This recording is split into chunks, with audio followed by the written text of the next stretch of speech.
We're back out here once again, and today we're talking about how when that weather gets really hot and those bites start to dry up, what are some of the things that we can do to keep those big bites coming? Stick around, we're going to talk all about it. Someone once told me that the big lake was ugly, that it was a subpar looking lake. I'm going to have to disagree with that strongly. Look at this. Isn't that absolutely gorgeous? The Big Lake is one of the prettiest places I can think of, and there's no place I would rather be spending my time.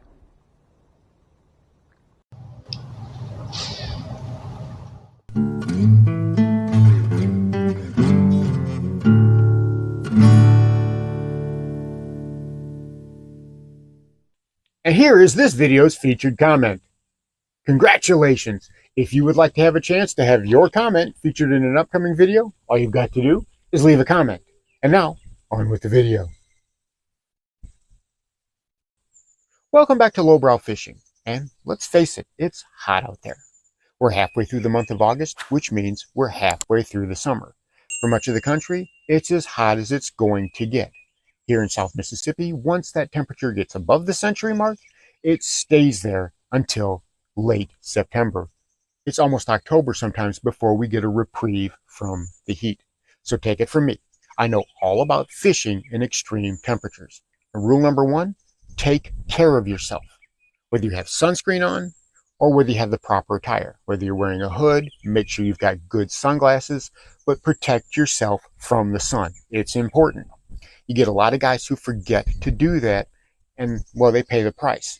Another thing is, make sure you're well hydrated. And should be common knowledge, but it's got to be said. Stay away from sugary sodas and juices, and definitely stay away from alcohol, beer, booze, whatever. That only serves to exacerbate the problem and make you more dehydrated. So water is good.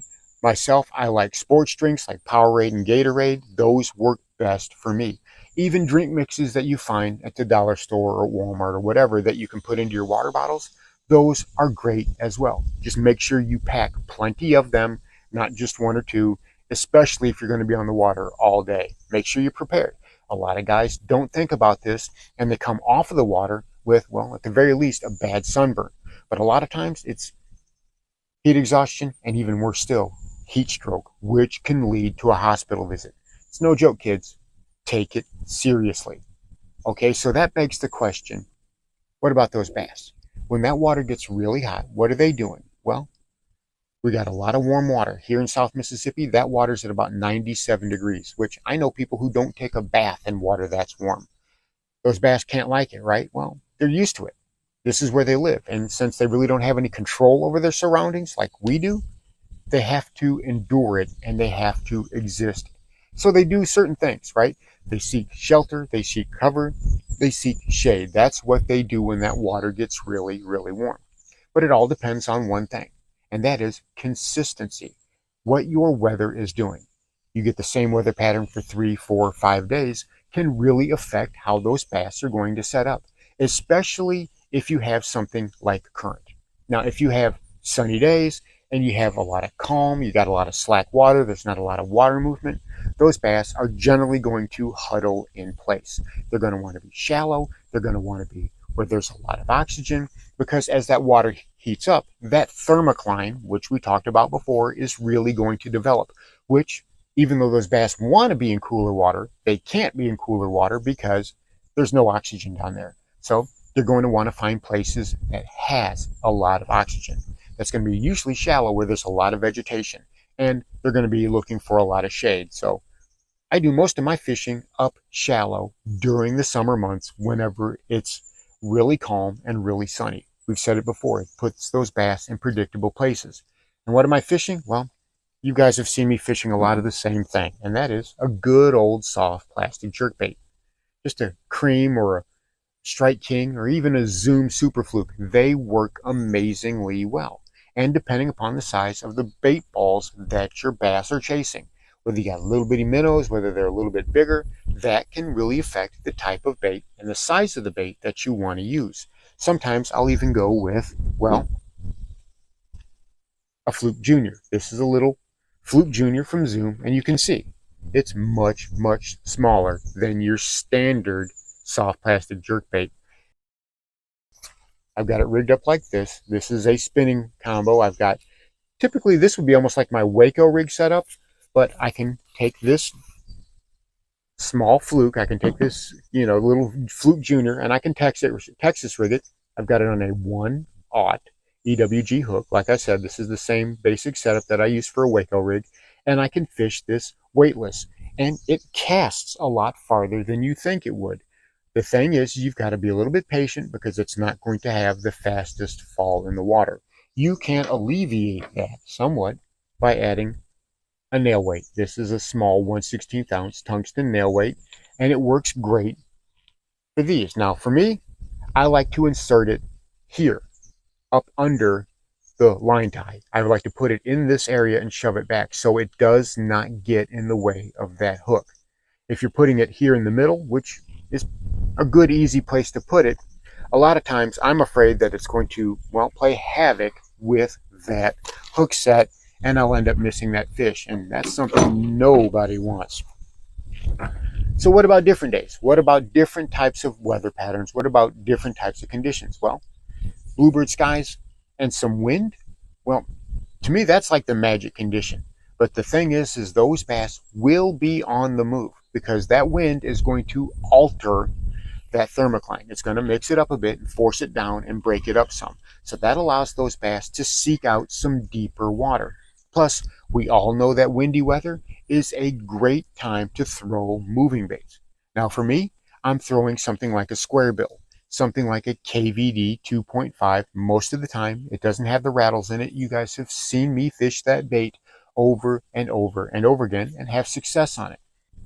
I will fish a small, medium depth crankbait, something like the classical leader, something that old beat up bait that has caught me so many fish, or something like a Bandit 100 or a Bandit 200, something in that intermediate range. I'll be fishing in 10 to 12, 13 feet of water, and I will be skipping across the tops of the vegetation down there because, yes, on the big lake, even in that depth, there's still a ton of vegetation, and I can take a medium diving crankbait and drag it across the top of that. I can feel it ticking the vegetation, and I can get some really huge strikes when I'm a little bit away from the bank.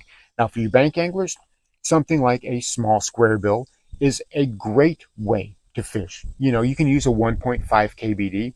I prefer the ones that don't have rattles, but if your fishery isn't that pressured, or if those fish are just more active, you can go with something that's got some rattles in it, or even something like a Strike King Hybrid Hunter. When that wind is going and you've got some stability with that wind going, that's really going to generate some current, and it can really activate those fish. And like we said before, look for breaks in that current. Look for places behind dock pilings, behind rocks, behind laydowns where that water flattens out. You've got the ripples and the waves going across, and then behind that structure, you've got where the water is slack. I'm telling you, right in that slack area, right along those lines, right along that edge, that's where you're going to target and find some of your best bass.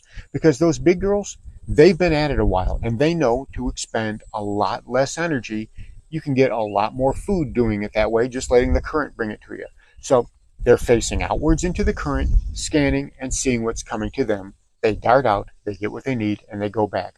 So attacking those bass in that way can be very, very productive. So something like a spinnerbait has also been a great tool for me.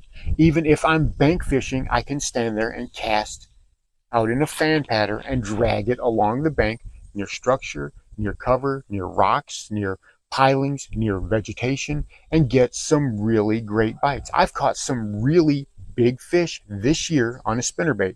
I think that this year was probably when I caught the biggest fish I've ever caught on spinnerbait. So it's a pattern that I definitely like, and I'm exploring more as the year goes on. Again, there's something along the same lines with a chatterbait or a bladed jig. Worked in a lot of the same ways. It can be used along the bank, it can be used through cover, and it can be used in those current seams, like I said. Something to get those bass to think, hey, there's a little school of minnows, there's a little school of bait ball.